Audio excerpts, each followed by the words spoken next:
Olá, estudantes. Meu nome é Márcio Tiani, sou bacharel em Direito e acabo de concluir um mestrado em Mediação e Resolução de Conflitos. Estou gravando esse vídeo a pedido do professor Douglas para compartilhar com vocês a minha experiência de utilizar o Monographs e o Guia da Monografia como orientadores para escrever, para a escrita da dissertação do mestrado. Na verdade, eu já tinha utilizado essas ferramentas 2 vezes antes. Eu tenho uma pós-graduação em Filosofia e Teoria do Direito pela PUC Minas e uma especialização em Gestão Pública pela Escola Paulista de Direito. Então, já tinha utilizado essas ferramentas para escrever esses 2 TCCs dessas 2 outras pós-graduações e já tinham me sido muito úteis. Quando eu ingressei, então, no mestrado, eu continuei utilizando a ferramenta. Utilizei ele para fazer o projeto e depois para escrever os capítulos da minha dissertação de mestrado. Uma coisa que eu acho interessante comentar é que eu fiz por uma universidade da Espanha, a Universidade Europeia do Atlântico, e eu senti uma diferença de como é feita a pesquisa lá e de como aquilo que eu tinha noção do que seria uma pesquisa aqui. Pelo que me contaram aqui no Brasil, os relatos, me parece que a pesquisa é muito mais do seu orientador do que sua. Então, você fica muito restrito ao que o orientador acha, o que ele pensa, como ele quer que você redija essa sua dissertação. Muitas vezes você acaba tendo que reescrever muitos capítulos porque não está de acordo com aquilo que o seu orientador acha que tem que ser. No meu caso, foi bastante diferente porque eu senti o tempo todo que a pesquisa era minha. A orientadora, ela se limitou a corrigir a questão da formatação, a questão das normas técnicas. No caso, eu fiz pela APA e não pela ABNT.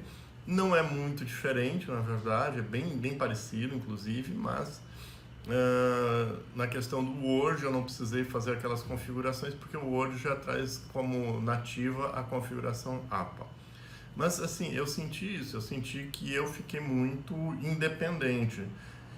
E ao ficar independente, é uma responsabilidade, um peso muito grande, porque você corre o risco de ficar perdido. E eu acredito que eu só não me perdi ao longo do trabalho graças às orientações do Monographs e dos TCC. Eu tive as matérias de metodologia e investigação científica, já tinha tido essas matérias nas especializações, na própria graduação, mas eu nunca tinha tido da forma como o professor Douglas coloca e as orientações. Então é muito simples, é muito fácil de entender. Uma outra dúvida no início a gente tem quando começa a usar o Monographs, mas depois você se adapta e é só seguir o ritmo, seguir a lógica ali do sistema. Então foi muito bom, utilizei essas ferramentas e me ajudaram muito, Então, de fato, o meu orientador, eu posso dizer assim, foi o professor Douglas e o Monographs. A minha orientadora formal do mestrado, ela ficou um pouco distante, como tem que ser, Afinal, parte da premissa de que a pesquisa é do aluno, a pesquisa não é o professor, não é o professor que vai fazer a pesquisa, não é o professor que vai formular o projeto, a pergunta de pesquisa, os problemas, e nem é o professor o orientador que vai chegar às conclusões pelo aluno. O aluno tem que fazer isso sozinho. Então, foi uma experiência muito interessante, muito gratificante, muito engrandecedora, e foi realmente uma satisfação muito grande utilizar a ferramenta do Monographs e o Guia da Monografia e os vídeos, porque realmente eles foram os meus companheiros passo a passo ao longo desses 2 anos de mestrado. Então, só tenho que agradecer ao professor Douglas e à equipe dele, e ao Monographs também, porque sem ele com certeza não teria conseguido redigir a minha dissertação de mestrado.